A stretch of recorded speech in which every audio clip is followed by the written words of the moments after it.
Because I'm afraid that now with the new power that the governor gave to controllers, I mean, the family going to continue suffering. We have to protect the families. Of course. We have to be sure that those people in the shelters get the right services, good services. Even though I'm going to repeat myself again, some landlords might have some violations. Hold the landlord's money, but don't punish the community-based organization and the recipients. Well, Senator, what I'd say is, first of all, the way the governor structured his policy, it is an audit process led by the state comptroller. And I've talked to the governor about this, and I've talked to the state comptroller about it. It is led statewide by the state comptroller, working with the local comptroller in New York City and in Buffalo. It is not, they are not controlling the shelters. The shelters continue to be operated by our nonprofit partners, or in some cases by the city directly. That will continue. The audit will provide us information about things that need to be improved. So we continue to have the same oversight of shelters we've had, the same operations we've had. I agree with you entirely. If we find a shelter with a problem, we're not going to penalize the people who are being sheltered. We're going to make sure that shelter continues to be fixed. And I agree with the formulation the governor put forward in the State of the State. If we find a shelter operator who needs to do better, we'll make sure they do better. If we find one that just isn't up to it, we can replace them with another good operator, we'll do that. In a very small number of cases, I think we're going to find a few shelters that need to be closed wholesale, and we'll use a different location. But most importantly, we're not going to penalize the people who are already suffering. That's we're going to make sure. That's what we are. And there's nothing, just to clarify, there's nothing in what the governor has said or that either comptroller has said or done that stops us from continuing to make sure that the shelters operate and that providers get the resources they need. I appreciate you agree with me on that, because I believe that that's what the controller is doing. He's punishing, he's penalizing the wrong people, and that sounds like discrimination to me. But let me ask you one more question and then I'll finish, because we have to make a long line here to get our 15 minutes of fame. So let me get another question.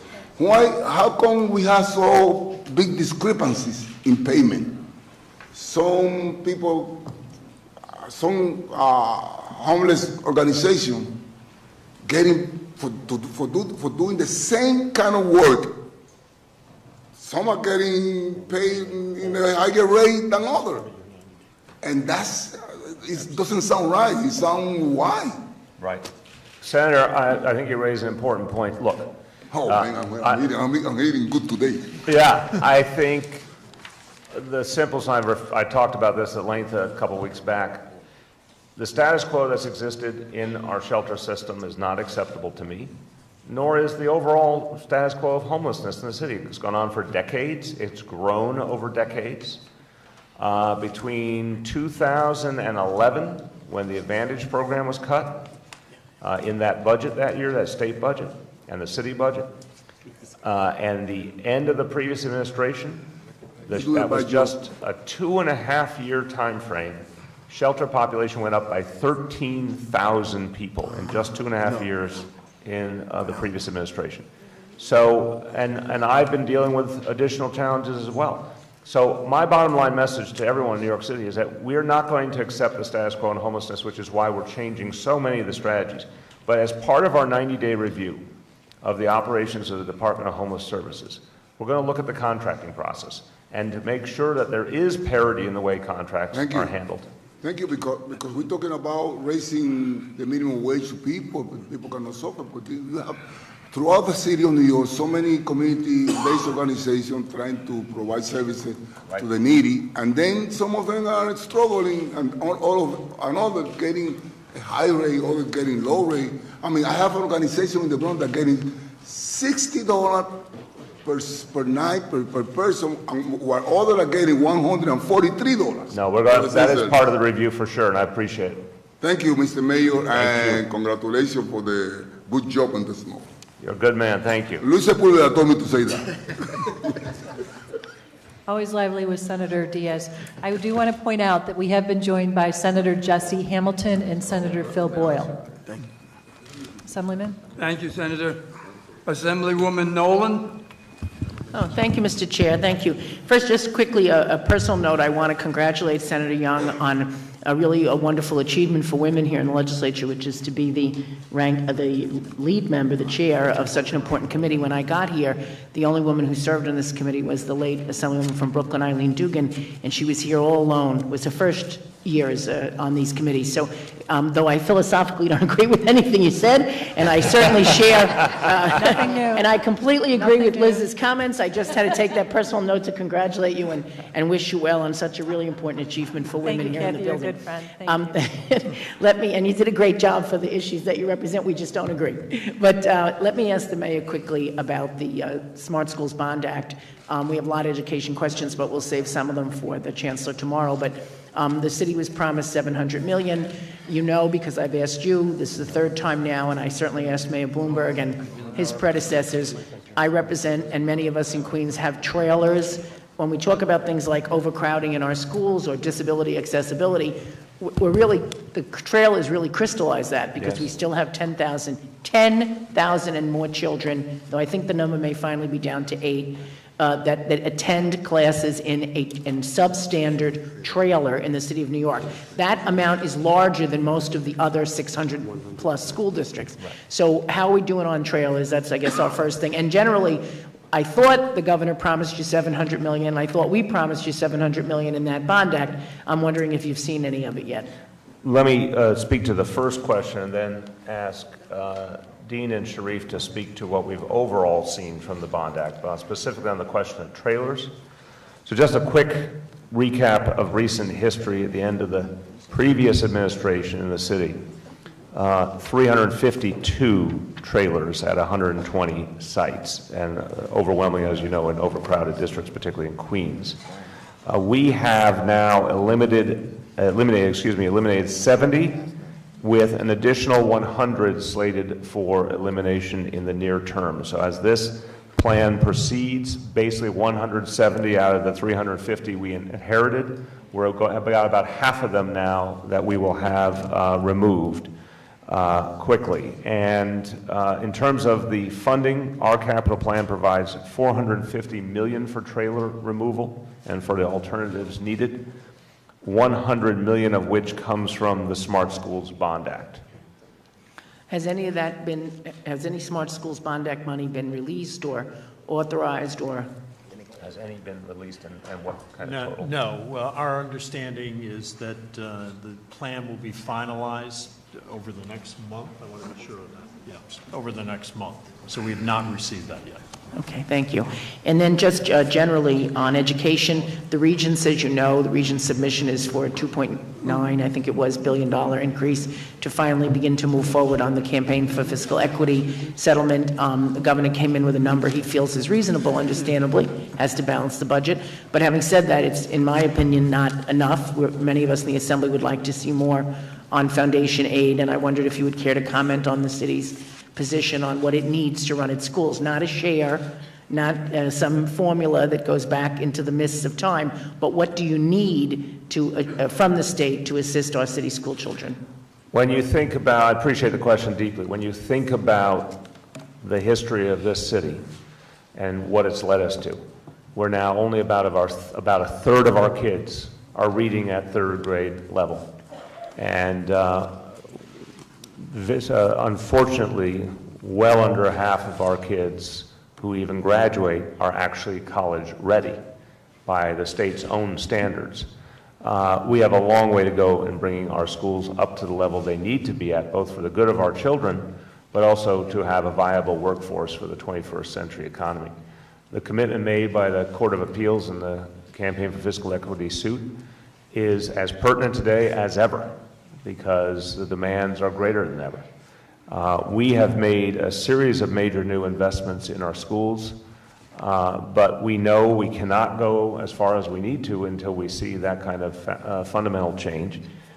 That kind of funding would allow us once and for all to address the equity issues that you know better than anyone have gone unaddressed for many, many years. To really once and for all address the fair school funding formula properly would require that the $2 billion or so that we would get additionally under Campaign for Fiscal Equity were provided to the city.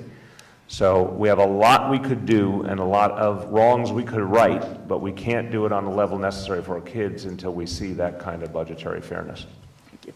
And then just one quick question with the remaining minutes. I thank the chairman. As you know, I represent Long Island City, and we're a growing community. The number of residential units has skyrocketed. We still don't really feel the city planning people have really come up with an adequate plan for example, fire service. We've talked to you about trying to get a reopening of a firehouse. We have all kinds of needs down there, both schools, which I know your budget proposes, building some there, because we have nothing to offer people. But even as basic as the issues with snow plowing or residential pickup, it's still a commercial sanitation pickup zone, for example. And I would just ask that you consider having some kind of response to us about Long Island City as it grows in all the city services, whether it's EMS, fire. The precinct down there has got to be over 110-year-old building in the midst of all these giant high-rises. I don't even know if it has adequate bathroom service for the men and women that work there. So we really need somebody to take a look at that. It's a local question, but I have to ask it. And then just if either of your wonderful table mates there want to respond on the Smart Schools Bond Act, the trailers, or any of these education issues, we're happy to get some more follow-up. We still have a long way to go on the trailers, particularly in the high school level, which I understand has never been properly counted. When you talk about 120 sites, I'm not sure. I think that may just be elementary and middle school. Maybe someone can clarify that for me, because apparently since high school kids only go to trailers for a single class, like a science class, that's not counted, and it's just wrong. So we need to really get a handle on the trailer issue still moving forward, but it is progress that 70 of them are gone, and we hope to see more progress, and get that Smart Schools Bond Act money there. I appreciate it. Yes, we are hard at work on removing the next 100. I want to do that as quickly as possible. We'll keep you updated on that. I think we can get you the 120 sites to confirm how high schools are treated, so we'll get you that list. On the Long Island City issue, I agree. Again, a good challenge on one level to have areas that are growing and doing so well, but the infrastructure has to be there. And this is an area where, as council member, as public advocate, I was very critical of the city government not adequately recognizing infrastructure needs. We have put more and more money into infrastructure. One of the ways we did it was with that capital stabilization reserve, which allowed us to make sure we could keep up our debt service payments. But I said the other day when I did one of my presentations, I think our constituents want infrastructure spending more than ever in the past on exactly what you described. As areas are growing, we need to support them with all the different pieces that people expect. We'll keep making that investment on a capital level because we know it's such a priority for our neighborhoods. But we do want to see down the road whether the city will reopen that firehouse or do some other responses to the explosion of population in what was once a factory area. So we're going to continue to follow up with you on that. And on that same line, there are a number of new housing developments. You and I attended the groundbreaking for one, yes. And much to both of our mutual surprise, there was an issue there that we were under the assumption when we passed a bill here in Albany that was going to be a labor union project, and that seems to have broken down. It's not design build, it's not a union job. That's just unacceptable, I know, to both of us, and I would just ask for some follow-up on that. When we were there that day, we spoke with people from the building trades who were extremely unhappy about that, as they should be, because that was never what was intended. So, just generally, as we grow Long Island City and we grow the waterfront, we need to have a more comprehensive approach, whether it's through city planning or your office, to come up with fire service, make sure that these buildings are being built properly, that these high-rises are being built with the right labor force and not just a fly-by-night group, and just generally come up with the schools and the services that people will need in the future. Thank you. And thank you and congratulations again, Senator. Thank you. And thank you, Chairman Farrell. Thank you. Thank you very much. Our next speaker is Senator Andrew Lanza.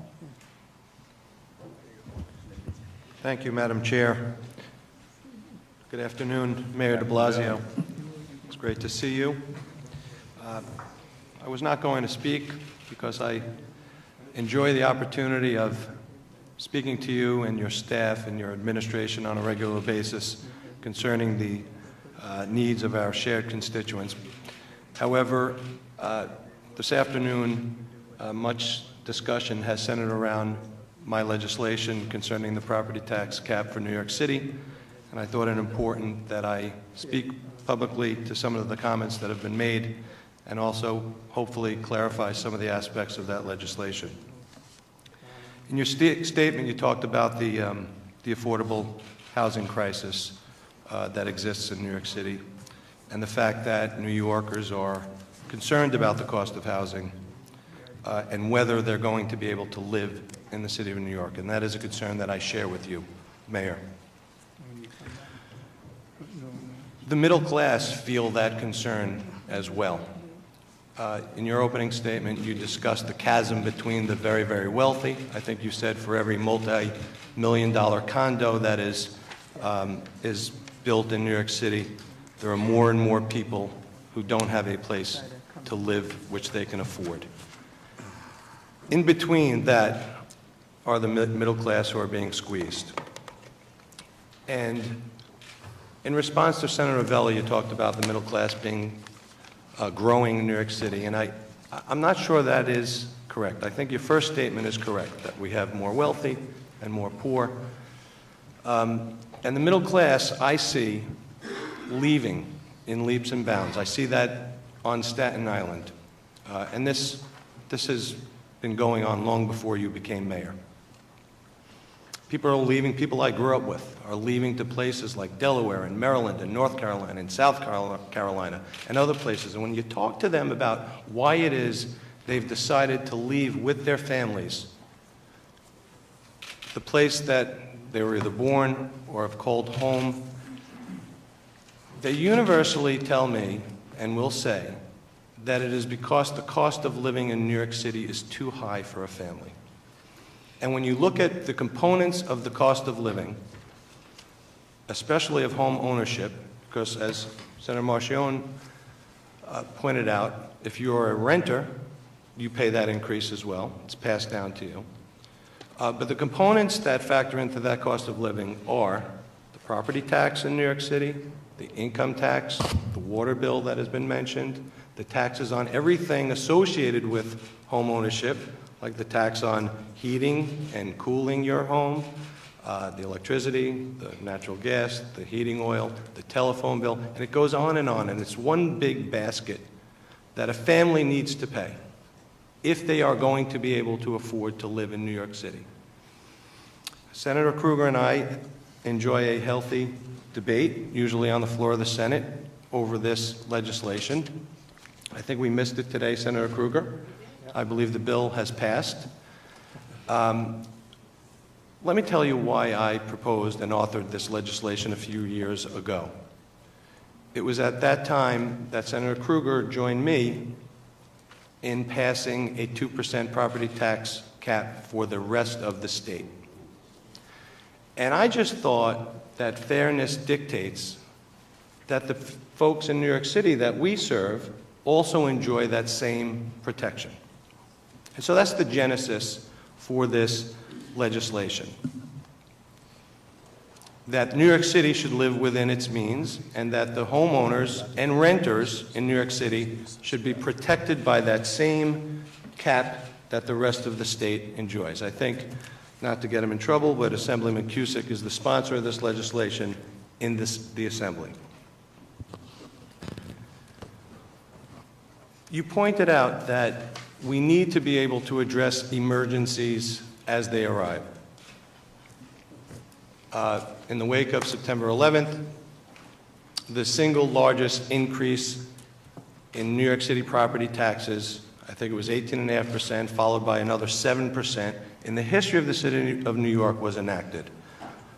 I thought that went too far, and so do most of my constituents.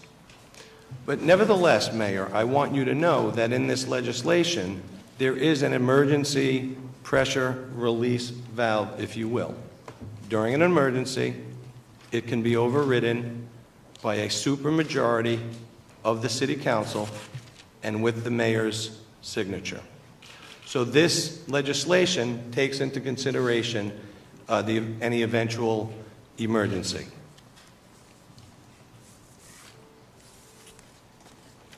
Beyond that, you talked about the years when the city did not spend within its means. And that is precisely what this legislation seeks to protect against. I commend you, Mayor, because you have acted to spend within the means that you have available right now.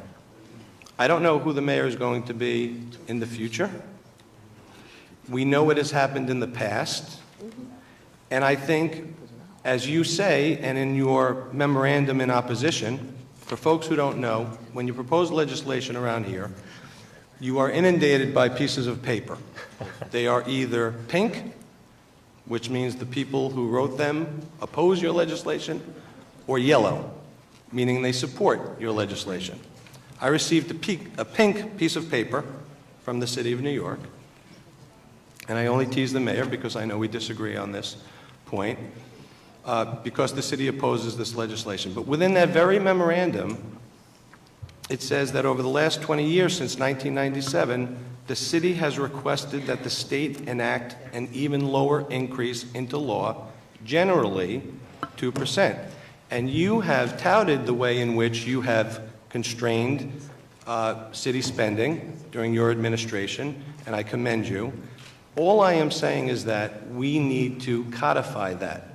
We need to codify the responsible policy that you espouse and that you have employed so that future generations of people, homeowners and renters in New York City can have that sense of security to know that in the same way that they need to live within their means, the city will. To Assemblyman Cusick's point, the certainty of knowing that you won't wake up in the city of New York one day to find out that property taxes are once again raised by 25%. I think we can all agree that the specter of that possibility is something that provides uncertainty to homeowners and new families, and more of them are deciding to take their families or start their families outside of New York City, outside of New York State, and we've got to prevent that from happening, because I think when you talk about the gentrification, I think, yes, we have more $1 million and $2 million and $3 million homes, and we have more people who can't afford any home, and in the middle, what that tells you, because it's in many respects a zero-sum equation, is that the middle class are being squeezed. So, Senator, just a couple of responses. I mean, first of all, it's always difficult to argue with you, even when I disagree, because of our longstanding friendship and because you'll remember in the City Council, we were two of the fiscal watchdogs in the process there, coming from different parties and different ideologies, but we shared a common belief that we had to be responsible. And I appreciate what's motivating your legislation. I would argue that, again, first of all, we are seeing a number of people come into our city who I would certainly not define as rich. I don't think it's quite as black and white as that. Yes, there is a fundamental problem in income inequality. We both recognize that. There are a lot of people who can afford the very expensive co-ops and one thing that most of us can't relate to in terms of our personal finances. But we also have a lot of people coming into the city who I would define as middle class, who are seeking opportunity in the city in a lot of the areas, technology and film and TV, and a lot of the healthcare, a lot of the areas that are booming, which is why we have 213,000 new jobs, which is why our population is growing. We're at the all-time highest population we've ever had, and it's growing. So I don't think it's fair to say every net new resident is just a wealthy person. I think it's fair to say a lot of people coming in certainly are also middle-class folks. But that doesn't for a moment negate your point. There's a real squeeze on the middle-class residents we have, and we're trying to figure out how to help them in a lot of different ways. The affordable housing plan has a very substantial element to it that is moderate income and middle income housing. Classic scenario we often talk about, family that, let's say 2 public servants, one's a cop, one's a teacher. A big portion of the affordable housing plan literally focuses on people with that kind of combined income to give them opportunity for affordable housing as well.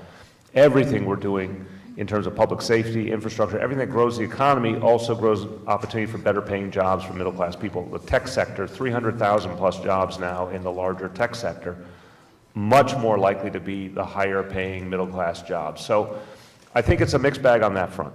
But I do get your underlying point. I would argue that you would expect of me not only balanced budgets, but to protect the public safety, to improve the schools. I know how passionately you feel about public education. That's what these investments are going towards.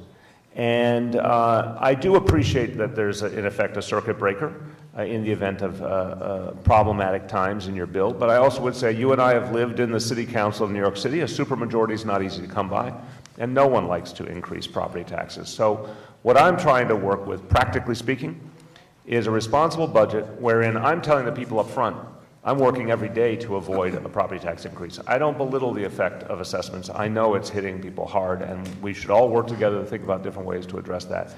But one thing I'm adamant about is I will keep presenting budgets that do not involve a property tax increase, and that's one of the ways we're trying to help the middle class in New York City. Quickly, 2 points. The first, picking up on what Assemblyman Cusick brought up, and that is the prescription drug opioid addiction crisis in America, and certainly here at home in New York City. I thank you for coming to Staten Island a short while ago to discuss some of the measures New York City is now going to put in place to combat this issue. I can tell you, and I think you agree, we are not doing enough as a city, as a state, as a nation. Whenever there is a loss of life due to gun violence, for instance, we see press conferences from the most local of governments all the way to the White House and calls for change in policy. I'm not saying that's not appropriate. We should always look for ways to prevent the loss of life. I tell you, Mayor, and these are the facts, drug addiction, overdose is the #1 preventable cause of death in America right now, and I would like to see the same fervor. I would like to see the same attention. We need to do this.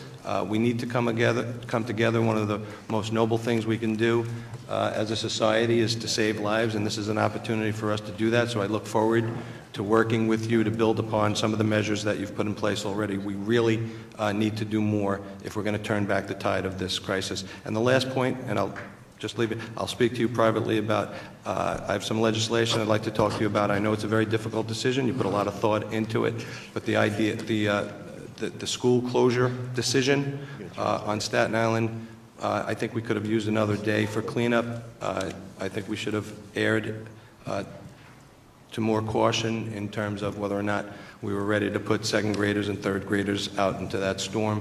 But I will talk to you privately about that. And I do have some ideas about some legislation, but on the opioid addiction issue, if you would.